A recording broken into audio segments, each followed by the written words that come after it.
Welcome back, everybody. All right, so I'm just going to go ahead. I'm going to actually get rid of this second paragraph tag right here. It's pretty simple. And I'll just go ahead and get rid of that too here.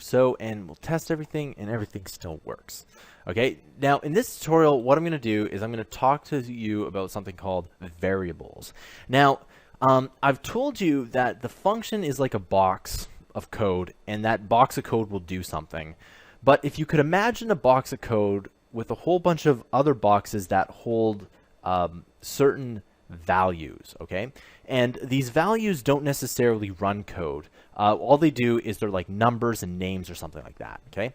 Now, variables are really important, and they're like a box of information, really. So you have the function, which is a box that does something, and the variable is the box of information, okay? And variables are super important because they can, again, be names, they can be numbers, they can be a whole bunch of different types of data, essentially what it is, right?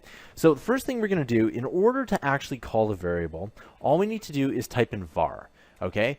And this var here is just stands for variable, and JavaScript's actually unique in that you don't have to specify the type of variable. So there's different kinds of variables. There's something called a Boolean variable, which is true or false. There's a integer variable, which is numbers, and there's string variables, which is characters. So if you wanted to make a string variable, for example, it would be like my name. You can say your name, anybody's name, but what you couldn't do is you couldn't put a name inside an integer variable or an int variable because integers are only numbers. There's no characters allowed.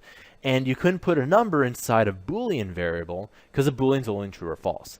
Now, all we have to do in JavaScript is call the name. So we can type in variable name just like this, and there we go. So now we have a variable. That's all it is. And we can have hundreds of these variables. In fact, if you're making games or apps, you generally have a lot of variables with your program here. And that's one thing when you're learning about programming, you see examples with 2, 3, 4, and maybe on the outside chance 10 variables. But when you're actually developing, you actually use quite a bit. And especially when you're releasing, because you really have to add in a bunch of data for pretty much a lot of things that happen within a program. So we have a variable name just like that. So what we can do is we can go to, let's type this in, variable number, okay?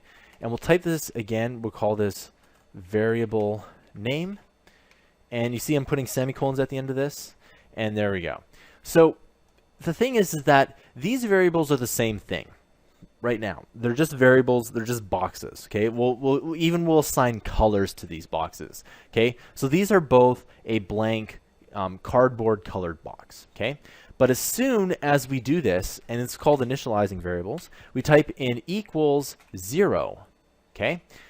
Now, what we've done is we've changed this variable from being a string variable or just a blank variable to an integer variable. Now, again, JavaScript, since it doesn't really distinguish between strings and ints like other languages do, we can actually mash these together. But for the most part, to avoid errors, you want to think of variable number as always going to be a number. It's never going to be a string. And in fact, it's much better if you think of it this way because it will cause a lot of hardships down the road. Now let's go into variable name here. So what we need to do is we need to put in 2 quotes like this, and we're going to type in your name. There we go. Pretty simple, right? Okay. Now, let's just do something cool here. What we're going to do is we're going to go alert, and watch this. We're going to type in variable number, just like that. Okay? There we go. 2 warnings. And if you change the text, you see that it comes out as 0. Okay? And if we type in variable name, just like this, change the text, it comes out as my name. Okay? So if we change this to whatever we want, let's say 2, and we change this back to variable number, all right, change the text, and it comes out as 2. So what it is that this alert, and whenever you see this, any kind of brackets, it means you can put something in there, okay? So this alert here, we typed in, we typed in a string here, okay? And it came out as pop. But we can also put in any kind of variable we want into that. And you'll also notice that there is a bracket here, and that's for something completely different. Okay, that's for something, that's you can put variables into a function and they can do stuff, but we don't really need to worry about that quite yet. What I do want to show you is that you can actually go and put in variables wherever you want here. Now, watch this. If we want to change the text to